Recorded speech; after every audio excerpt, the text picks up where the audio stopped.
Crosby to the front for Malkin. Save me. Rebound scores! Number 500 for Evgeni Malkin. That's the man. All of Penguins' dumb turns its lonely eyes to you, Gino Machino. Get her done. There is some historical context that could make Penguins fans feel better about Sidney Crosby missing the next month or more. This from the preeminent Penguins historian and a great man, Bob Grove. These are the longest stretches where Sid hasn't played in his career, and the Penguins' record in said stretches. A 61-game stretch, they were 34-19-8, a .623 winning percentage. 40-game stretch, 26-13-1, a .662 winning percentage. 28 games, 18-6-4 with a .714 winning percentage. 21 games, 11-6-4, .619 winning percentage. 12 games, 8-4 with a .667 winning percentage. Now, a lot of the early numbers were earlier in Sid's career, and the team was better. Let's just call it what it is. But it all seems to hinge on number 71. And do you Penguins fans believe that 71 can get it done again and get these Penguins to the Stanley Cup playoffs? 412-928-9370.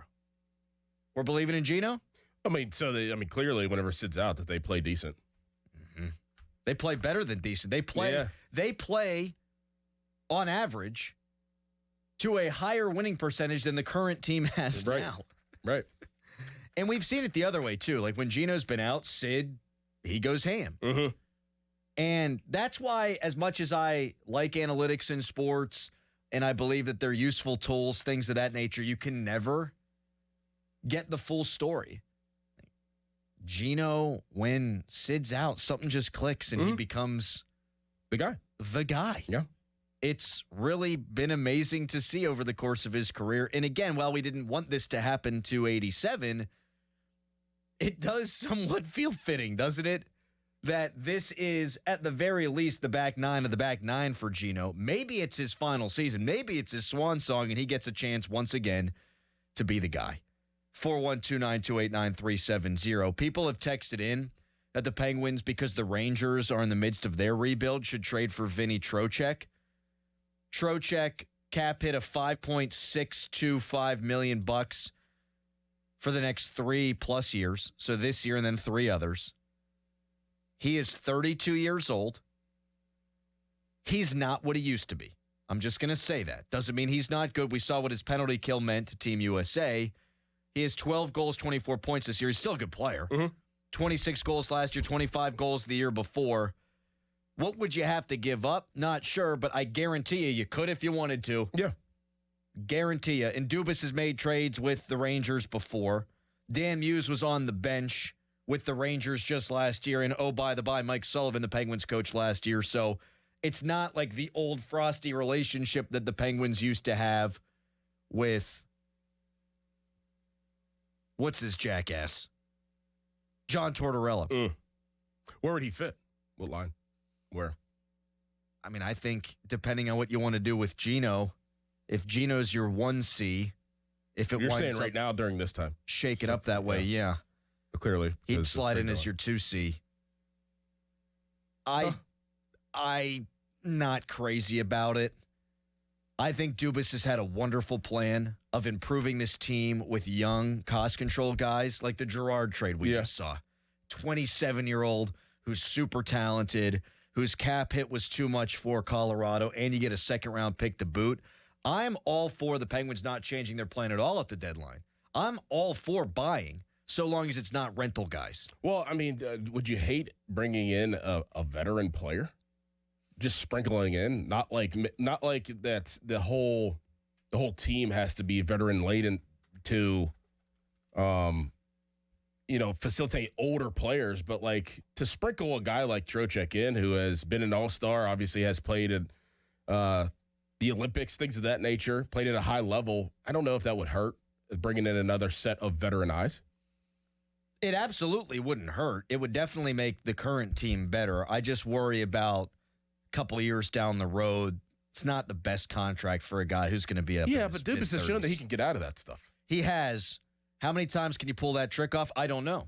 I don't know. It seems like he knows what he's doing. I used to believe that there were certain contracts that were immovable. I no longer believe that, to your point, because Dubas has shown that that's not the case. Hell, Jim Rutherford showed it wasn't the case. Mm-hmm. Like, he got rid of Rob Scuderi when I didn't think anybody would be a taker, and David Perron when I didn't think anybody would be a taker, and he got better players that helped win a Stanley Cup.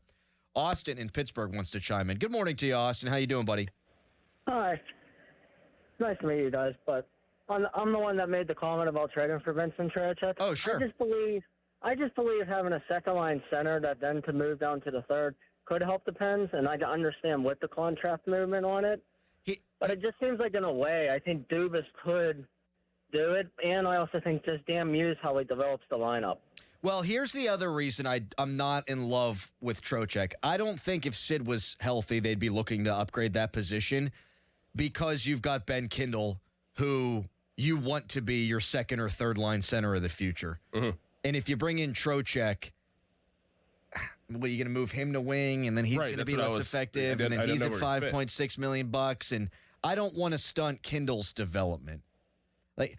So I've said I don't want rentals. There's an exception to that. Mm-hmm.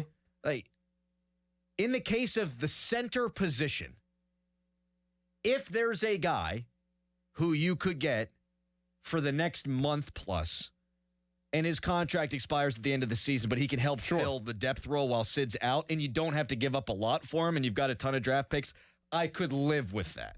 Like a Sidney Crosby stopgap kind of guy. Yes. But I'm interested to see how much Kindle plays center while Sid is out. But I don't know that I'm changing my vision here. Like, Dubas has done a great job.